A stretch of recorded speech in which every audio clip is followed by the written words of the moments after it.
I'm Matt Sells with Health 365. Today I'm going to detail a beginning level cardio interval workout. With this workout, you're going to do an exercise for 30 seconds, followed by 30 seconds of recovery by walking in place, and then moving on to the next exercise. With this, you can pick any 5 bodyweight exercises that you want to do, as long as you're moving safely, effectively, and getting your heart rate up. Repeat this circuit twice, 5 exercises each, for a nice little 10-minute workout that you can do practically anywhere. For this one, we'll go 30 seconds on with jumping jacks, with a little invisible jump rope, with alternating punches, with some heels to glutes, and finally, some squat jumps.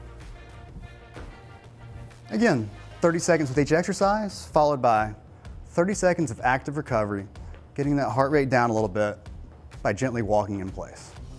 Again, I'm Matt Sells with Health 365. Feel free to check out some of our other workouts and exercise videos by following those links below.